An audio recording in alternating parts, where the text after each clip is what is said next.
Okay. All right, it's still 7 o'clock, and I'd like to call the January 25th, 2024 Lower Saucon Township Planning Commission meeting to order. We're going to start with roll call. I'm Craig Kalogi. Chris Nagy is not here. Jeff Schmel. Present. Jennifer Peters. Present. Tom Bartek. Present. Veronica Gress. Present. Sharav Kaushik. Present. Okay, if we can all stand for the pledge. I pledge allegiance to the flag of the United States of America and to the republic for which it stands, one nation, under God, indivisible, with liberty and justice for all. Okay, before we start tonight's meeting, we need to reorganize for the year. So I'm going to turn the meeting over to our solicitor and let him kind of direct the order here. Thank you. Good evening, everyone. Your mic. Yeah, press the button. The red button. Good evening. I'm Steve Gutsuzian. I was appointed the interim solicitor for Lower Saucon Township last night, and I'm happy to be here today. Whenever a entity or board meets for the first time, whenever a cycle turns, they have to reorganize, which means that they have to choose a chairman, a vice chairman, and so on.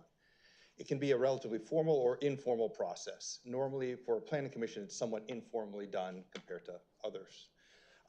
The process would be that somebody can nominate a chair, and then theoretically the nominations are supposed to close, and then you vote on the person. So for argument's sake, I can't do it, but I'm just saying, if you were to do it with me, you would nominate me, and then see if somebody else wanted to be nominated also. We would go through the nomination process. When that was done, you then vote. And if I was voted as chair, fine, and then we'd move to vice chair, and we'd continue down that road. So that's what we have to do before we actually conduct our official business for today.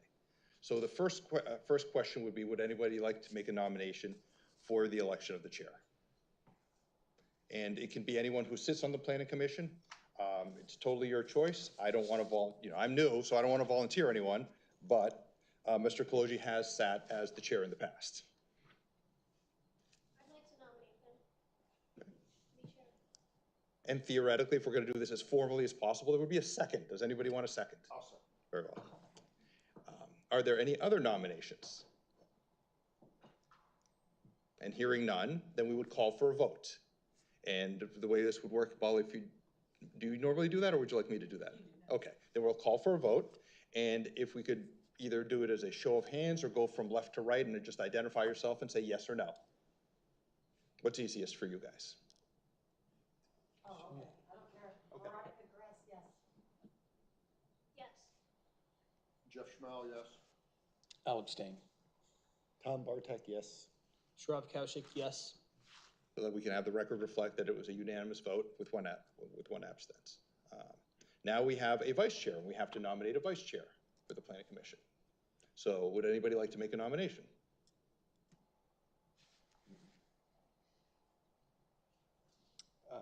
Is there anybody? Well, I'll nominate Jeff Schmel. I would do, I appreciate that, but I'll Okay. decline. Is there anybody who would like to? So tonight we have 3 new members, so I don't want to put anybody on the spot as far as that goes. So it's the responsibilities of the vice chair. They would take over the chairman's duties when the chairman isn't here. So generally, as a rule, if you're brand new, you might not want to serve in that capacity. If there's only a few of us who have sat in the past, they would be the appropriate initial choices if you're so inclined. It doesn't have to be that way. I'm half joking, but you can always punish the person who doesn't show up today. I was just going to say that. That's And you can do that, and then we can discuss it later. And if we have to reorganize again, or he chooses not to be vice chair, we can address that at that time. So Chris is the secretary, so he does have a certain, he does have a role, an official role. So if there, he's been on the commission for a while. So I'll nominate Chris Nagy. Okay. Are there any other nominations? Is there a second? Someone should second it. I'll second. Very well. And then we can vote. And this we can do in a group. All those in favor say aye. Aye. Aye. Okay. And the record will reflect it's unanimous. And then we have to elect a secretary.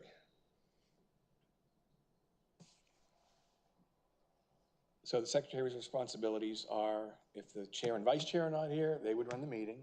And their, the other role is they sign the final plans. Whenever plans are to be recorded, there's a signature on the plan from the secretary.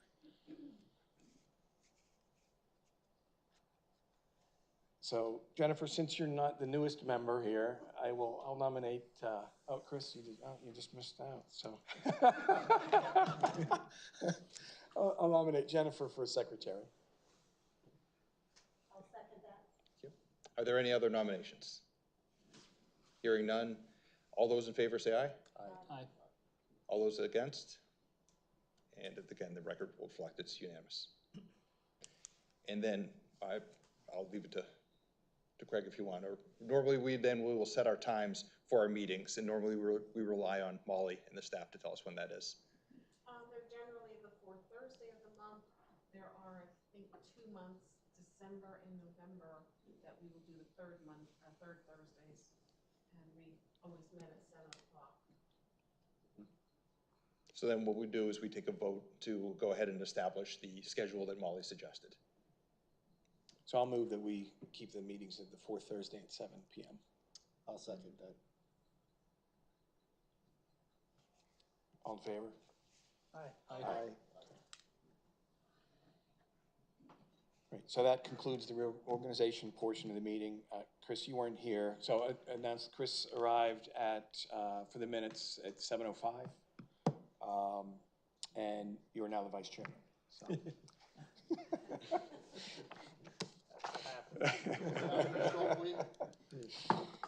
Yeah, good news, bad news, and you're no longer secretary, so. All right, so the first item on the agenda, typically we would do public comment, citizen agenda items. I'm gonna suggest that we move that to after the business item, so if there's anybody in the audience that has any comments on that application, they could ask them at that time, if that's okay. So the first item of business would be the Route 412 Commercial Development Sketch Plan. And Just interrupt you. Yep. Jen Peters, I'm going to be recusing myself as St. Luke's is involved with this project, and I am employed by St. Luke's. Okay, I'll also, I'm Sharav Kaushik. My wife is an employee of St. Luke's, so it might be appropriate for me to recuse myself as well. so if for members who choose to recuse yourself, you have the option, you can certainly remain here and just not participate in this particular item, or if you felt more comfortable, you can sit in the back too. So whatever you feel more comfortable doing. So I am Tom Bartek. I am not going to recluse myself, but I do have a relationship starting up tomorrow with Keystone Engineering. We will be hiring them as our engineer for where I work. But that should not impinge on my decisions with the Can township. I just ask that everybody make sure they have their microphones Oh. turned on? Sure, it's on. No, because it's I'm sorry. unplugged currently. Okay. But just push your mic to make sure the green button comes on. Okay. But you heard that? Did you hear that? Okay, I'm sorry. Okay. So if I may, just so when we have the records reflecting, when the time comes for the minutes, that Mr. Kaushik has recused himself and Ms. Peters has recused herself. And before we get started, for the new members of the Planning Commission, what was before you, just so we're aware of, so we can sort of set the stage for this, is called a sketch plan. So a sketch plan is is the preliminary way that a developer would come before the township or the Planning Commission. And essentially they'll say, this is what we're thinking of doing, this is our concept. So it is not as specific or in-depth as you might have down the line. This is an opportunity for the Planning Commission to provide an indication of what they find favorable, what they don't find favorable, and so on. You don't, at the end of a sketch plan, you don't vote formally. But what you end up doing is telling the developers informally, this is what we liked about it, this is what we didn't like, this is what we'd like to see, with the concept that they would then come back with a much more formal or much more in-depth presentation, which would then meet or not meet various requirements. So for today's purposes, especially for the people who are new, keep that in mind. The process normally works where the engineer has provided a letter outlining the various issues that have arisen, and rather than going point by point by point, the the developer, either through their representatives or their engineer, will indicate they're in agreement with most or they're not in agreement, and we'll talk about the issues that exist. And then the process is the planning commission can ask questions and have a conversation. It's normally done in a relatively informal manner, and then subsequently the public can also become involved. So that's the idea. So I wanted to sort of give you the ground rules. Some of you have been doing this for a long time, and I apologize for saying what you obviously know, but some of you, it's new. Thank you. Yep, very helpful. Yep, thank you, Steve. All right, so if you want to introduce yourselves, starting with Dennis. I'm Dennis Benner. I'm the property owner. I'm here together with St. Luke's as the applicant or co-applicant for this project. St. Luke's is anticipating a medical office building at this facility. With me tonight is Mr. Pastersky with Keystone Engineering, St. Louis Council, Steve Noel, and Mary Jane McKeever. She's the head of real estate for St. Louis. Thank you. All right, so if you want to jump in and just kind of tell us what you're planning there. I'm sorry to jump in. I just want to ask if you can pull the microphone. It's in front of Mr. Both of them, actually, because you could probably use both of them. But if you look at your microphone, it has a red, it's colored red. It means it's off. Yes, thank you. Thank you very much.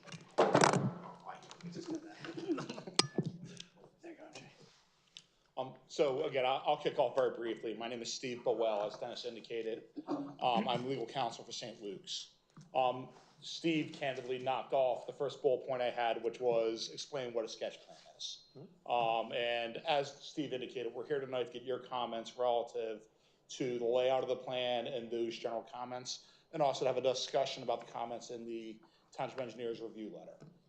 A couple other comments I want to make to introduce the project is St. Luke's actually currently has 2 applications that are pending, only one of which is before you tonight.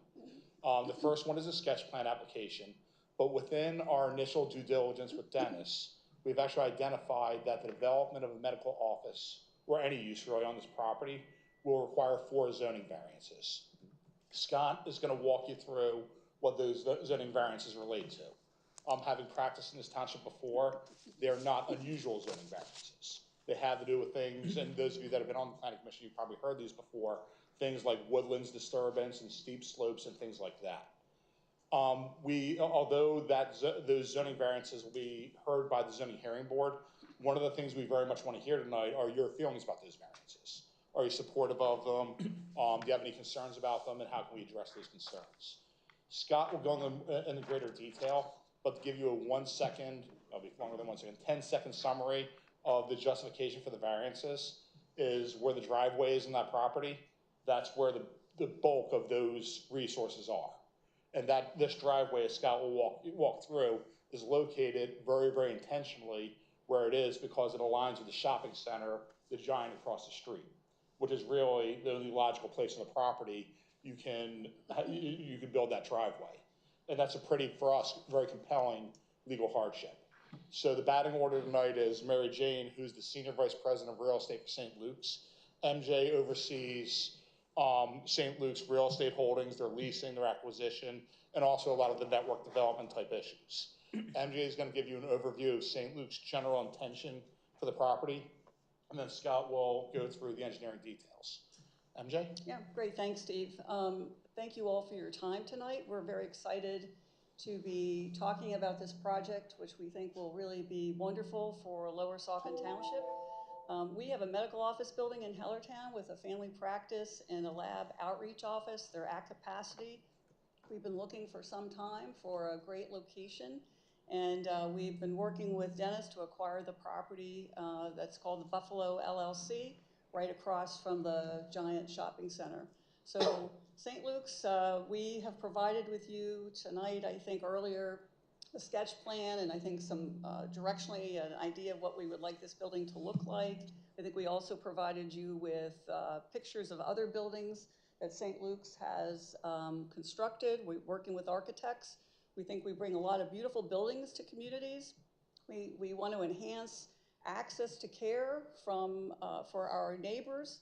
I'm a Lower Saucon resident as well, so I'm excited that St. Luke's is interested in constructing this building in Lower Saucon Township, providing great access to care. We love this parcel. We think it's great in terms of being across from the Giant supermarket at a signalized intersection. And we're looking forward to talking through the parcel and the plan with you. And so I guess I'll turn it over to Scott.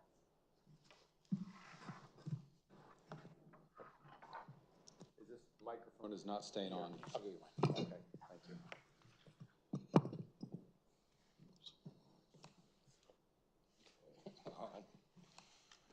All right, it's a pleasure to be here tonight. I'm Scott Pasterski with Keystone Consulting Engineers. So just to pick up, a lot of my bullet points were taken by the first two in the lineup here. However, I can jump right into it. I'm going to start on the plan that perhaps is not as exciting. To zoom out, this is the existing features plan, and you all know where the site is by this point. It's right across from the Giant Shopping Center. Just wanted to point out a couple of things before we get into the actual proposal and describe what's going on. This site is actually comprised of 3 current tracks, and I'm attempting to kind of trace them right now with my mouse, maybe doing a poor job of it. There's a tract here in the front that's directly across from the driveway. There's another tract right here, and then the one that kind of wraps around everything. The site is located, the project site is located on the consolidation of those 3 tracks. When you combine those 3 tracks, it's just over 6 acres in size, 6.11 if you like details. The underlying zoning is general business. Within the general business district, medical offices is an approved use. And you'll see in a minute, the plan that we laid out is compliant to all the dimensional requirements as far as setbacks, et cetera.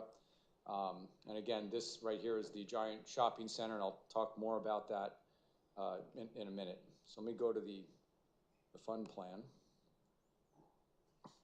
All right, so as was said, this was our general layout. Let me just, very basic information. We have 30,000 square foot of medical office space proposed. That would be located on 2 separate levels. There's 2 15,000 square foot plates. This rectangle that you see right here is 15,000 square feet. 2 of those levels with the ground level ground level parking. So you could drive under here, and there's a small detail here showing you what it could look like. It's just a sketch plan. But approximately 30 spaces of the proposed 150 parking spaces would be proposed to be provided underneath the building. This is not a completely unusual or never heard of idea. St. Luke's has a similar facility in Whitehall Township on MacArthur Road, right at Schott Avenue, where they did the exact same thing. Slightly smaller, but a little bit smaller, but the same concept. So the site, as you can see, once the lots are consolidated, is a little bit unusually shaped. So we had to work the site around the property, but however, we feel the parking layout is adequate to serve the practitioners, the staff, the patients very well. Again, we believe we've complied with all zoning. Another important point I wanted to point out is a good portion of the site is woodland, and this proposal is to leave it woodland. For this entire area over here, you can see we actually individually surveyed every tree in here and also outlined the rough edges of the woods.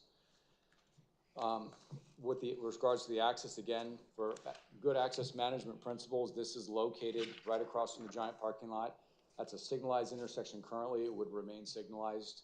And we would create this driveway to basically mirror what's going on the shopping center side. Even though this particular use, and I'll talk about traffic in a minute, does have a traffic impact of about 1,000 trips per day, which would trigger a traffic impact study in accordance with the ordinance, which we understand. However, the footprint of this driveway is most likely, does not have to be this large, but we wanted to mirror what was going on over here. And plus we're contemplating a potential, if it's ever feasible, and we can't comment on that, but if it's ever feasible to extend this alignment for future use, we wanted to be set up to do that. But in the immediate or in perpetuity, we would leave this driveway for the single access to the site.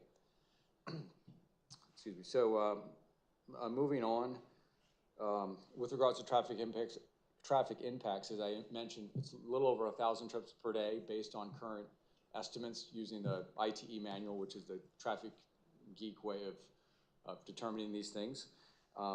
Also, in the AM peak hour, the morning rush hour, when everyone's going to work and school and everything, it's about a little over 80 vehicles in the peak hour time and about 120 vehicles roughly in the PM peak hour. Everyone's coming home from work in the rush hour, basically. And so that, in traffic circles, that's a very low traffic impact. However, like I said, we would be providing a traffic impact study per the township's ordinances.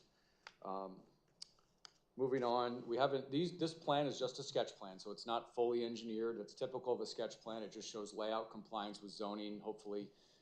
But things like the vertical design, the grading of the site, the details of the utilities, the stormwater are not depicted on this plan, but I can touch briefly on each one of those so you know what we're thinking. We have spent a good amount of time and effort thinking through those things to make sure what we have here would actually work.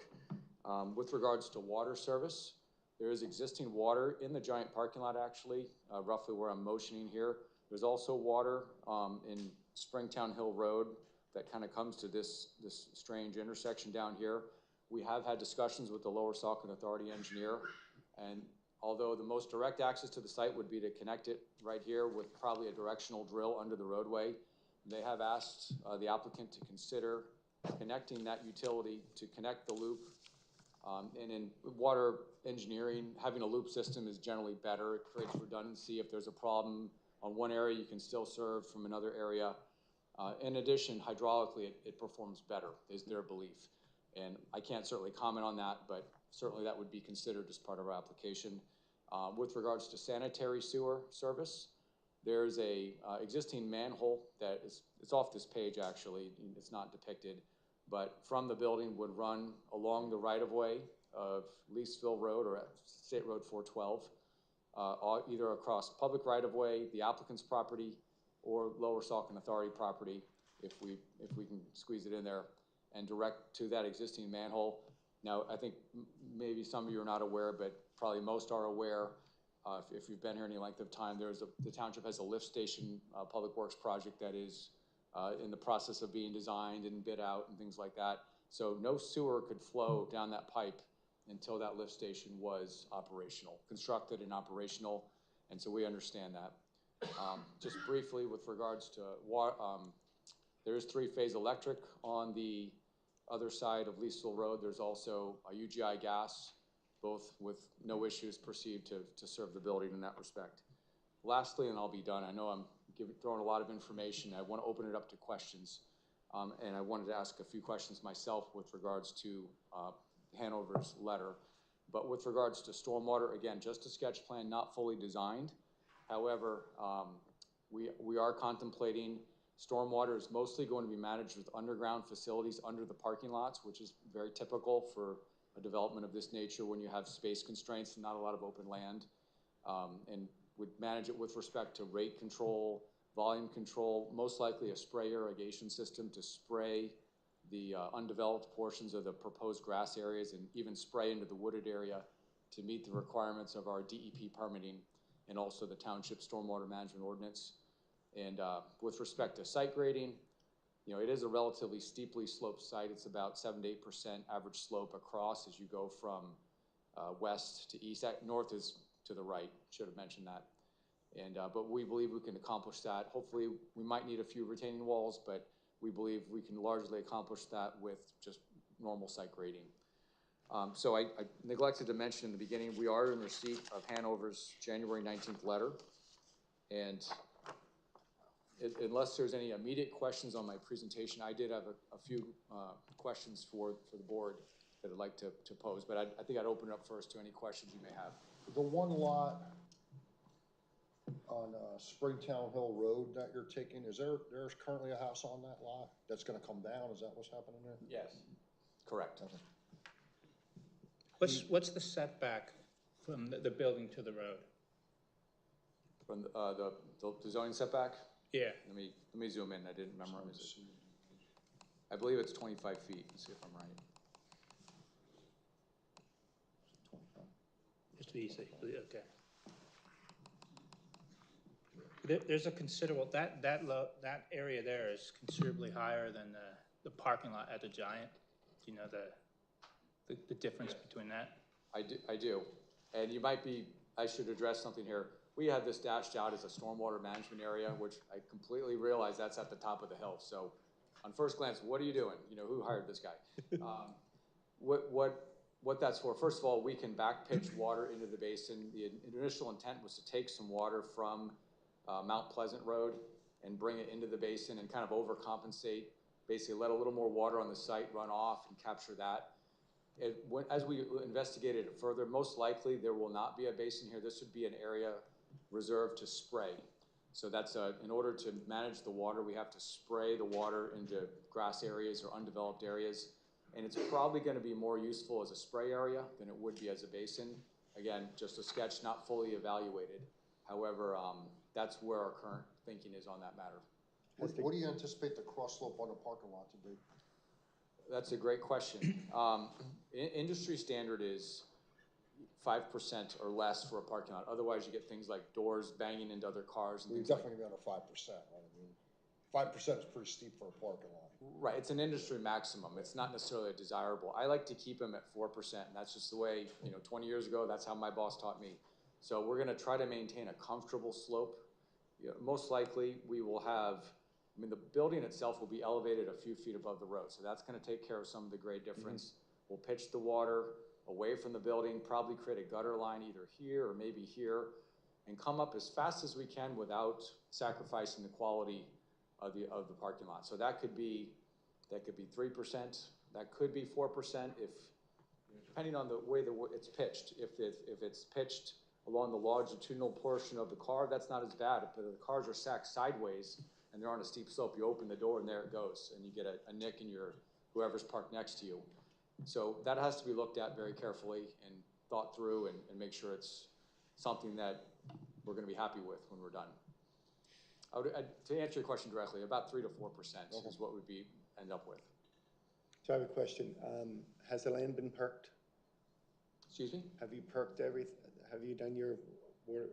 No, so with respect to sewer, that's proposed to be public. With respect to this particular BMP, it's best management practice. That's what we need to provide. We would use, with spray irrigation, especially on new ground, you use what's called an evapotranspiration rate. So I think it's a half inch per hour per day, or you can about 3 inches. You don't need to perk it. Let me just sum it up that way. If you do perk an area that's undeveloped and it comes out better, you can use it. Right. But we based our feasibility on what we're guaranteed to get, regardless of how it perks. are you planning on designing some rain gardens with all this as well? If it's feasible, and this area right here, if we can get some water to it and design it for volume control, also for water quality. Right. That would be an area, any place where you see white, perhaps in this area here, we could consider that. I just know, do we have a fail-safe method? Right. We actually have two. We have spray irrigation, and there's another one, but I won't bore you with the details. Because I know some of the islands in the parking lot, the white spaces, they could be designed as rain gardens, the way of how you allow the water to enter it. But just make sure that we have curbing all around that so that, snow removal doesn't destroy what you're retaining the water in there for, allowing water to penetrate back down. Good point. That'll certainly be considered. This is all proposed to be curbed as well. Okay. But I'm saying with the slope of the grade that you're allowed to, you could probably manage some of that water to those areas and make those inside areas rain gardens if you choose. Right. So that's an option on the table, absolutely. Okay. Where you have the road, the future, I guess, road extension, where the driveway's coming in there? Yes. The possible future road extension, I guess we'll call it. What's that gonna look like when it's finished? Are we gonna leave that like that, or with the curb return like that, or are we gonna curb across there? That would depend on, the water is not gonna be flowing. If the water was gonna escape the pavement and head onto the neighbor's property, we would have to manage it and capture it. I'm just looking at it more from an aesthetic point of view. Gotcha. Maybe we show it like it's a stub. We could probably revise that a little bit so it doesn't look like a stub. That kind of, so it bends around with the radius. It looks more intentional, not like, hey, there's something else going to happen. I think you almost have to put some sort of a barrier there so that, we were all kids at one time and they're gonna drive through this and make havoc. So maybe some sort of a barrier so you don't continue on the property. Yeah, maybe some, I mean, I think just a finished.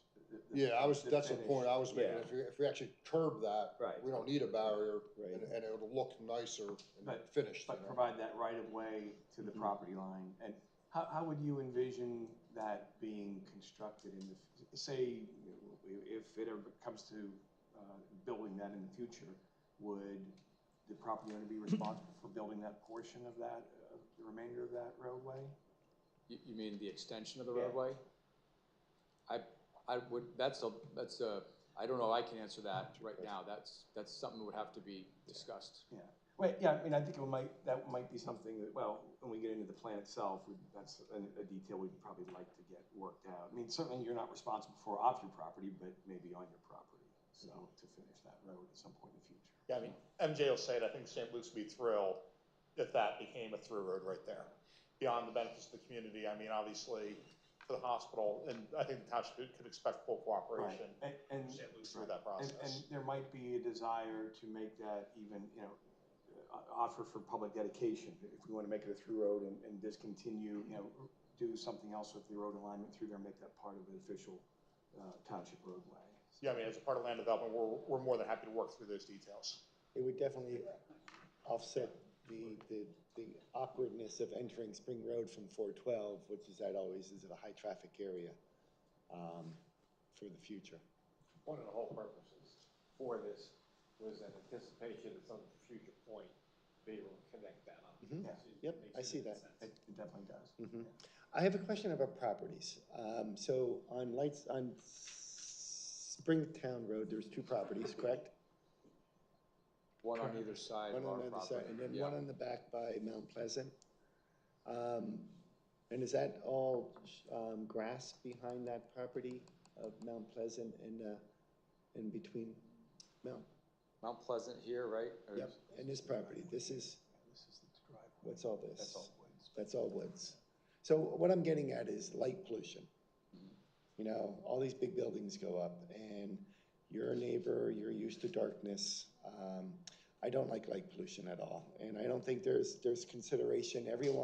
All these buildings today, I live next to the big box buildings. They have these lights on their buildings shining out. The lights should be at the parking lot shining in and away from residents. And the light intensity should be another factor of not this high, bright, intense LED lighting, something soft, all down lighting, which that's what you want to do. Right. So I'm a big guy on light pollution. We're used to darkness and seeing the stars and whatnot, and I know this is a higher concentration of some commercial things going on, but anything we can do to make sure the residents have some maintained of some darkness, that's a great thing to try to do. Right. I'm taking So as notes. part of the land development plan submission, you'll be submitting a lighting plan. The township does have light standards, maximum 16 foot, there's full cutoff, all that to address that. But those details we'll see when the land development plan Sure. comes in, then you'll be able to review it. Because there's gonna be some parking lot lighting, and I just wanna make sure that, it's not impinging on the residents currently there. Yep, And understand. Scott and I have done a number of St. Luke's projects together before, and this is not the only one we've done where there's nearby residences. St. Luke's is very intentional in the process they use on the lighting, in Right. terms of all those types of controls we're just talking about, where the direction, the types of bulbs that are used and all those things. When we come back with that lighting plan, we'll demonstrate to you that we truly do not want to have any adverse impact on the neighbors. Yep, I just wanna be an advocate for the residents too, so. There's a property, it looks like it's south of the basin, I guess, on, is that Mount Pleasant Road there? It's not shown on the map here, I guess it would be under, somewhere around where the legend is. Okay. There's an existing home there. Okay. Is that, so it seems like they're gonna be impacted by this parking lot and what's going on here. Is there a plan? I don't see any kind of a buffer there. I know they're showing that it's wooded, but I'm looking on a map here and it looks like they're not gonna have much of a buffer there. I'm glad you pointed that out, because I forgot to mention that in my presentation. Where you see the green circles here, there's two things that are going to provide a buffer between anybody on Mount Pleasant Road, residents, traveling public or whatever, and from seeing the building, which will be beautiful. Yes. I mean, St. Luke's always does a great job. However, if someone doesn't want to see intermixed residential feel to a medical office feel, we have evergreen buffering proposed. These have a mature height of about 40 to 50 feet. Not only would the trees provide a visual screen, but just as I mentioned, one of the good things about the grade of the site is we've got about 15 feet of the site is buried by the fact that we're higher here and lower here. So the grade is going to help immensely to cover most, I don't know if I could say most, maybe about half of the building, and the dense evergreen screen would cover the rest. And again, this is just conceptual, but we've staggered it to allow some overlap of trees to make sure there's no gaps. So you don't think we'll need something on the south side of that parking lot? Cause where that guy is located, he's right under where it said, where the legend is, where it says legend. I'm Right. assuming that's right about where his house is. Right. Well, I mean, this here, I mean, they're gonna be complete, there's woods over here, and I believe there's Yeah, woods that's over not here. helping him though. The Oh, if he's evergreens off that the, you have okay, on if there? he's, I see what you're saying. That's then at Keck's property. We've had conversations with then at Keck, and we represented that we will buffer along that would be the south side of that Yeah. property. There's a lot of grade change from that line down to where her home is also. So just what Scott said in terms of where that office building is, in terms of that grade change, with the trees they're gonna plant up on top of it, it's a similar thing on the south side of that property. Okay, yeah, we can't see down there, we don't see any Yeah, grade. you on don't there, so- see it. So that would be something we'd like to see when you come back in with an application. I already told her we're doing. I'll also say that as a part of the lighting plan, I mean, again, Scott can speak to this. St. Luke's has worked with municipalities where it's in a residential district in terms of dimming certain lights after operational hours. Okay. These are not 24-hour-a-day buildings, as MJ said. These are gonna be more specialty practices where they're gonna close out. And again, certain lights have to stay on for safety, as you know, but they really do try to work with the township to identify a lighting plan that may get through that. Okay, so first, the site that you're talking about is on Water Street that would be moving over to here, your St. Luke site? The existing, your existing, The existing practice in Water Street? is in Hellertown. Yeah, on Water Street? I don't know off the top of On my head. Main Street.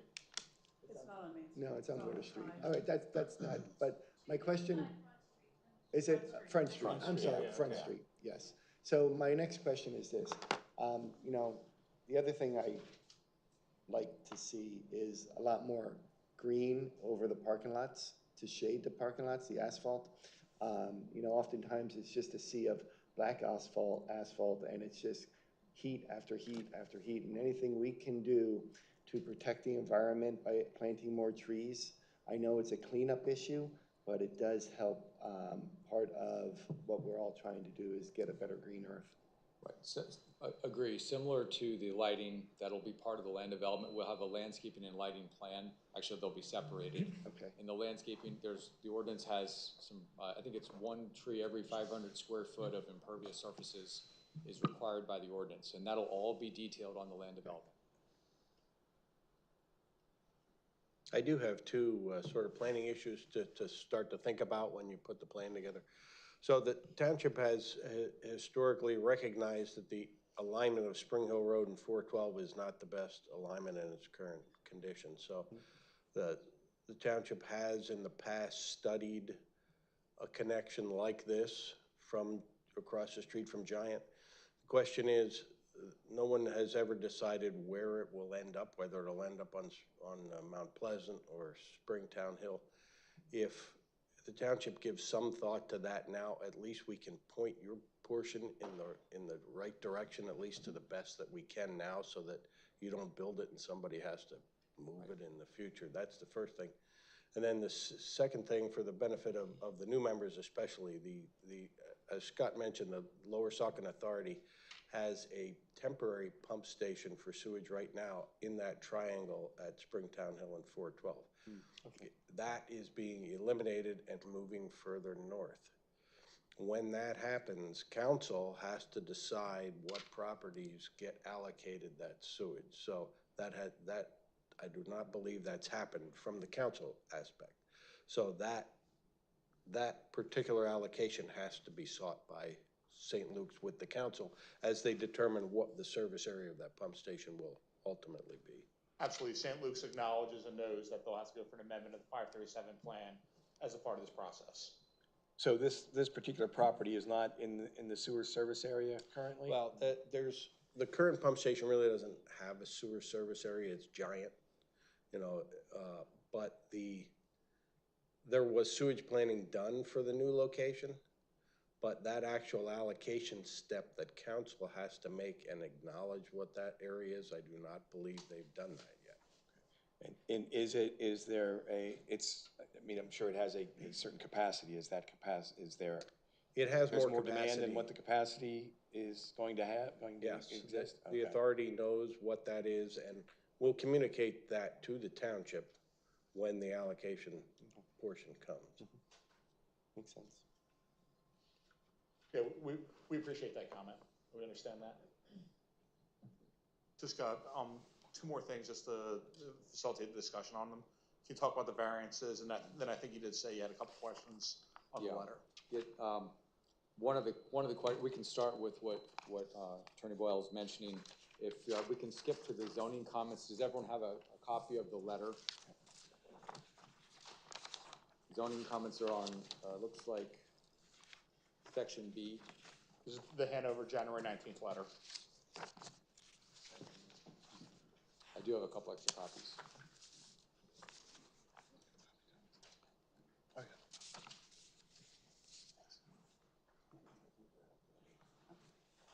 And so all this is basically saying is this is what was referenced earlier in the presentation, that this, we believe, and we've reviewed this letter in detail with respect to the other zoning comments, and we feel good about those, and I don't think we have any real questions, but with respect to what's called the natural resource section of the zoning ordinance, and just what it is briefly, let me go to the existing features plan for a moment.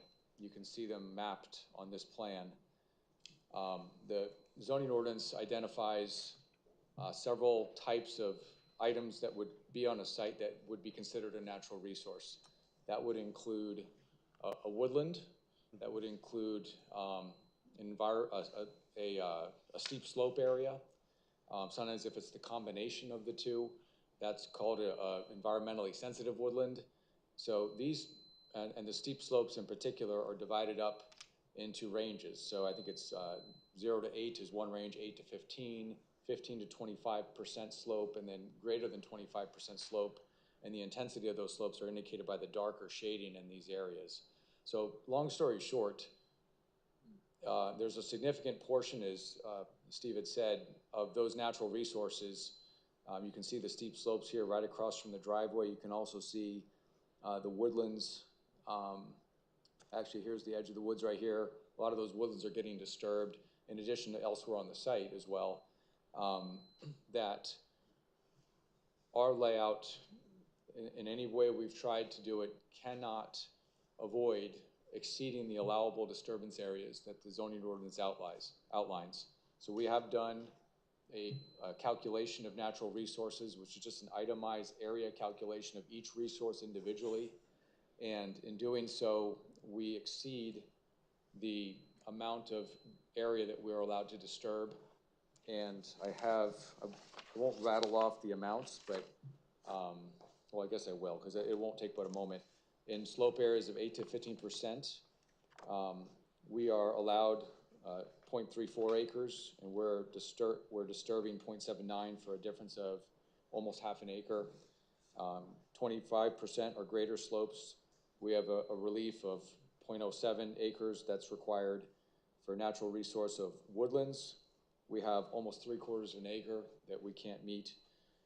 And then for environmentally sensitive woodlands, which are the combination of two woodlands and another natural resource, we have a little over 1/10 of an acre that we cannot mitigate with this layout. So we realized that this, this is the zoning ordinance we're talking about, and that's the jurisdiction of the zoning hearing board, and any decision would need to be rendered by the zoning hearing board. But as the planning commission, do you have a recommendation or any thoughts or concerns about those variances in light of and with respect to everything you've heard so far? If I may, before anybody responds, as a planning commission, you have no obligation to affirmatively answer this question. I'm not saying it's done improperly in any sense, I'm not suggesting that, but you don't have to answer it, number one. Number two, at the sketch plan stage, anything that you indicate isn't binding. So you're not, even if you say something and you might want to change your mind later, it's okay. If I can, and ultimately, as indicated by their engineer appropriately, if they need to obtain zoning relief, they would not come before the planning commission. They'd go to the zoning hearing board, and they'd have to meet certain requirements. So it wouldn't be your ultimate decision anyway. Right. So with that understanding, if you want to respond back and give your thoughts, you certainly may. And I'm not saying you shouldn't, but also don't feel obligated like you have to.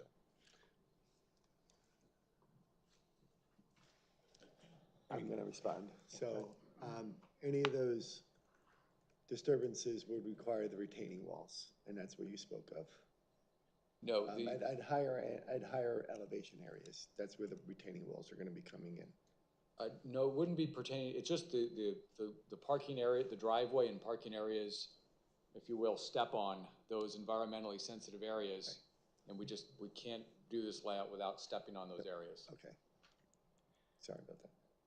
Would you characterize the slopes along the road as, are they man-made as a result of building the roadway to begin with, or what's the genesis of those in your opinion? Do you have any thoughts? I think I actually, when I did the initial subdivision from the Keck property, my engineer, who happened to be with the same firm, told me and indicated that the slope along 412 really was man-made as a result of building the road out there. Nonetheless, it's there. Yeah. But it was a man-made slope. I mean, personally, I'd like to just reserve comment on that until, until we see how you deal with some of these other issues we talked about tonight, whether it's the lighting and the landscaping and some of those other things, before I'd give you any direction on that.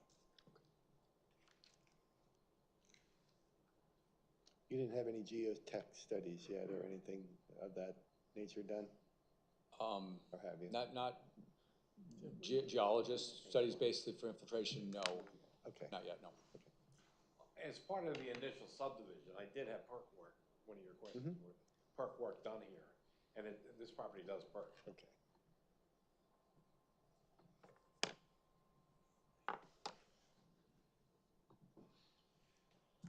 Any other, did you want to ask Hanover any other? I do have just a few more questions from the letter. Okay. We're on the zoning comments. We could probably handle these both together. With respect to comment number 6 and comment number 10, both are pertaining to buffer yards. One is a buffer yard provided along abutting residential uses. And number 10, a buffer yard is required to separate parking areas from side property lines. Just want to confirm that we're on the same page, and maybe it is more of a question for Brian. So the buffer yards we have here, they're coincident with the setbacks, or whoever, I'm not trying to say who has to answer this. They're coincident with the setbacks, and it's okay for them to. The ordinance does give guidance on that, and it is allowed. That was my reading of it, but I just wanted to confirm because it's so important, because if it can't, then that drastically changes our layout. I'd be happy to review that with you. Okay. Call me. Thank you. That'd be helpful.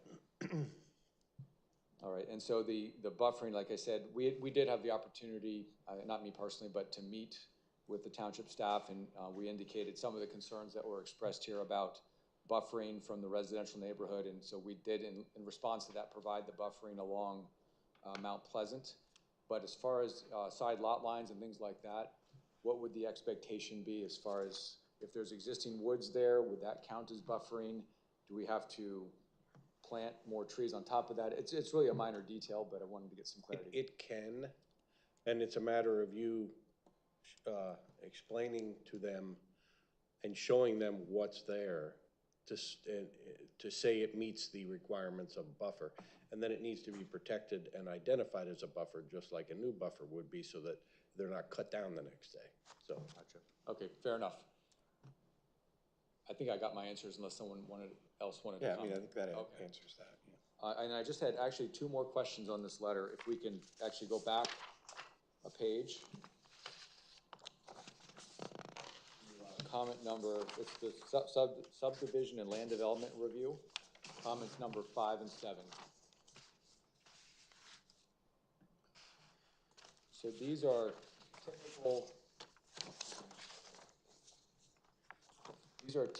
basically the site has 3 separate frontages. So along Leesville Road or State Road 412, along Mount Pleasant from about here, if you can see my cursor, to here, and this is a different property. And then on Springtown Hill Road from here to here. And per the ordinance, the Saldo ordinance, there are improvements required, such as widening of the road to whatever the use of the road, if it's a collector road or a local road, a certain width as specified in the ordinance, to put sidewalk in. And then in comment number 7, also to dedicate additional right-of-way to match the standard cross-section for the road classification that these roads would be. And so with respect to Springtown Hill Road and Mount Pleasant, since these, typically in these types of situations where you only have a small amount of frontage and you're kind of landlocked on either side with properties that are not required to do this, we request a deferral for these. Not saying we would never do it, or St. Luke's would never do it, but it doesn't make sense to do it now.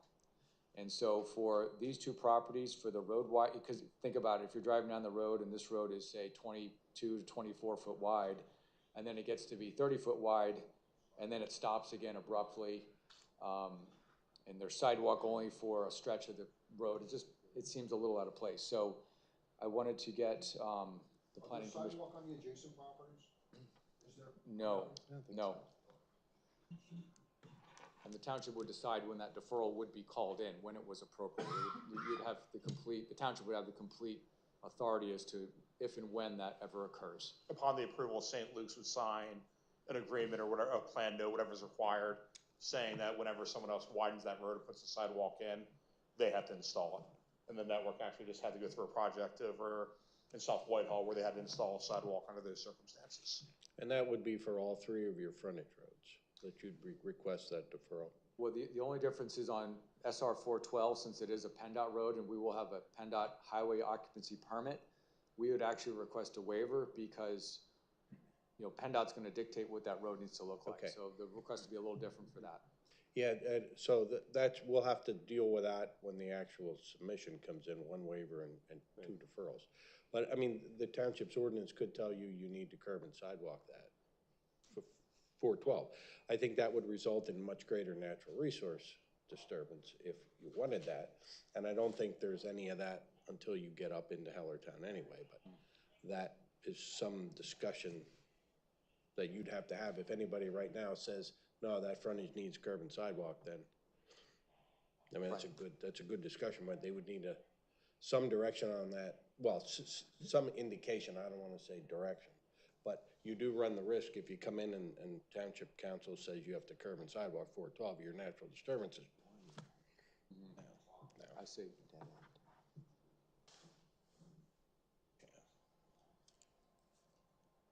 Did you get the answer you needed for that? I think so. I mean, it can be determined at a later time. I didn't know if there's any preliminary opinion.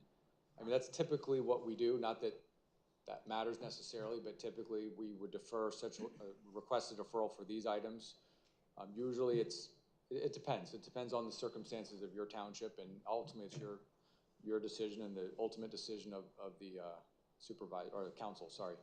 Yeah, and it would, you know, it depends on how that, you know, whether it's in an agreement or there's some security posted or whatever to make sure that happens. Yeah, we'd work out all those details. I just didn't know if there was a preliminary opinion on that. And with regards to 412, you know, we can discuss this at a later time, but, you know, PennDOT is pretty particular, and they're going to want, they dictate what this road's going to look like.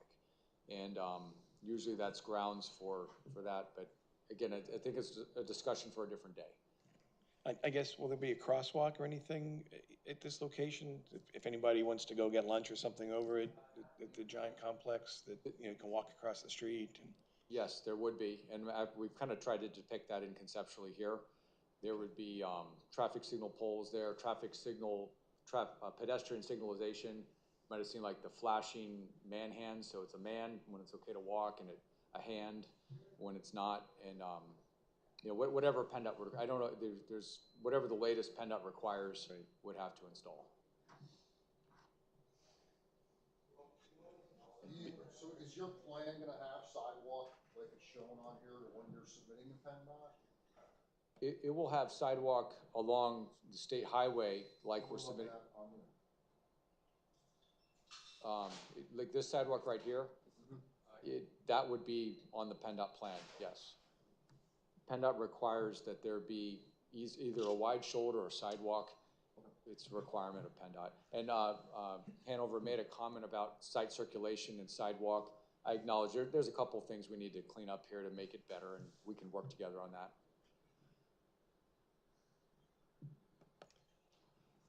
I had no further questions. I don't know if anybody else had any further questions. Okay. anybody else in the commission have any other questions at this point? All right, well, hopefully we gave you enough direction. We're gonna come back with a preliminary plan application soon, I would imagine. Thank you, that was helpful. Thank you. Well, I want to, any comments? I don't think we had any sign, do we have a sign-in sheet? Okay. Are there anybody from the public who would like to comment? If you want to get up and state your name, please. My name is Craig Hay. I live on Springtown Hill Road for the moment. First of all, let me preface my comments by saying how refreshing it is to come into this hall and hear people sitting up there concerned about the people out here. Very refreshing. Don't give it up. I was not happy about this when it all came to come to pass. That was a decision that was made by Township Council to change the zoning. It made a lot of people in that area very unhappy, which I think was reflected in the last election. That being said, I personally would ask that the council look favorably on such a project, simply because, number one, it provides a valuable service to the community. Number two, it will be aesthetically pleasing. And number three, it's a much better idea than bringing in a warehouse or a strip mall. The warehouse gives you the truck traffic. I'd rather have the cars, and it's during business hours. All right? A strip mall, we need another one of them like we need a hole in the head. I'm sure Sheetz would like to put one of their places in there. They're building one up on 4th and Emory in Bethlehem, which is going up like a house of cards. And that's going to be in competition with Wawa. Now, wouldn't they love to be on the south side of Wawa? And does the township benefit really by having something like that there?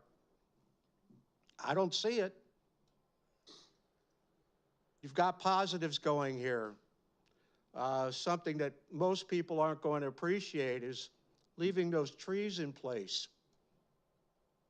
I can tell you that they've been there for about 37 years, and they're a source of environment to all kinds of wildlife. They're aesthetically pleasing, and they will provide a beautiful barrier, a natural barrier. Another point that I'd like to touch on is the lighting situation. It's been my experience that St. Luke's in their various locations is very, I want to say, minimal on lighting. There's more lighting pollution coming from the shopping center across the street right now than you will have from this medical building. I was in contact with the zoning and code enforcement officer in the past about the LED lighting on the tobacco store, which would be on 24 hours a day. Nothing was done about it, but I think economics have stepped in, and now they're turned off after 10 o'clock at night. Now there's a dry cleaner further up towards Giant that has, I don't know, 3x5 lit up signs. They're lit all day and all night. I can tell you they shine in my house, and I don't like them. All right, so let's put the cards on the table. Any number of things could go in here. Thanks to the previous township council, something is going to go in there. I implore you to make it nice for the community.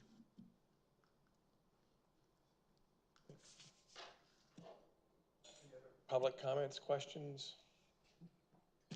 If I may, I'm sorry, I'm over here. My name is Victoria Optoff Cordero. I'm a resident in Lower Saucon. I am also your council liaison for Planning Commission, so I thought it might be appropriate to sit over here just so you all saw me and know where I am. I did, as a council person, receive an email today from somebody requesting that their comment be read in tonight's proceeding. And that person is Nanette Keck, who I believe owns the lot, and maybe the spot that you were concerned about. She owns that southern To the, yeah, piece to the south. Yeah, is that, and I'm not sure if that's the same one that you were worried about screening. If that was the question, I think you mentioned a gentleman, different. She doesn't list her address on here. 1710 Mount Pleasant Road. She would be on the left side of the drawing. Yes. Okay, so I'm just reading her statement without any comment for or against it. I'm just reading it because she asked me to. Hello, my name is Nanette Keck of 1710 Mount Pleasant Road. I sold part of my property across from Giant. I wanted to say I am very proud to have a medical building on the property and will be continuing to live next to it. I do understand that they do not pay taxes, but I truly believe this building will be a benefit for the people of Lower Saucon and surrounding area. We don't need another pizza place or bar. Thank you. And then she finishes with just saying, I would like you to read this at tonight's township meeting. I would like it to be part of the record. So I'm reading that for Ms. Keck for the commission's consideration. I believe so. I believe that she owns the parcels. That's the one I was worried about. That's the one you were Buffalo, right? The only, Buffalo, she's with Augusta. Oh, is that? Okay. He has the buffaloes. aside from Ms. Keck, as a resident, I did have a question regarding the three areas of variance that you were concerned about with the driveway. And I think it was 0.79, 0.5, and 0.75. Yeah, 0.5, 0.75, and then 1/10 of an acre, I thought were the three figures you said as disturbance above what was permitted in the zoning ordinance. And I don't know if this is possible, so maybe Mr. Tucker can answer this question for me also. Is it possible to grab other natural resources somewhere else on the lot to make up for the disturbance on this section? If that makes sense to you, like you have over disturbance on this section of the driveway, as I understand it. And maybe, I don't know if it's ever been done where there's other sections of your lot that you're not using that you could try to, provide extra compensation in the form of other natural resources on the lot to help minimize disturbance overall, if that makes sense. Yeah, the biggest one you identified was 8 to 15% slopes. That in your disturbance, I think I remember correctly. So that would be difficult for them to create more 8 to 15% slopes. But any of the woodland areas, you could offer to plant. I was just gonna say, in the past, in a lot of developments that I've done, this type of question has come up. And I think after a further investigation of the site in terms of where some of the existing tree lines are and the requirements for the landscape trees for the site, I've offered to plant additional tree at Lancaster Park or some other such place to make up for some of that deficit. And St. Luke's has previously on other projects certainly done that. Okay. No, I think you're gonna see a very cooperative applicant here. That's all my questions. Thank you. Okay, no other questions. Thank you for your presentation. Thanks very much. All right, the next item on the agenda is, let's see, where are we? Public comment, non-agenda items. Anybody have any comments not related to this application? All right, hearing none, move on to approval of the minutes, December 21st minutes. So, Steve, how would we work this? Because a number of the members here weren't on the commission or weren't present. Could they still vote on the minutes? No, the people who were not here for the last meeting would not vote, but you're allowed, whoever can vote, votes, because this gets much more information than anybody needs. But we have a quorum for the meeting because we have the number of people when we started the meeting. So that's good, so we can actually vote on it. The only people who should be voting are the ones who were there, and all we need is a majority of those people who were there. So for example, if there's only 3 of you, 2 of you would have to say yes, and it would be approved. Okay, so at that meeting was myself, Chris, and Jennifer. Thank goodness Jennifer came back. Yes. Okay, so motion to approve. Can I get a second? All in favor? Aye. Okay, all right. All right, a motion for adjournment. All in favor? All in favor? Thank you very much, everybody. Thank you.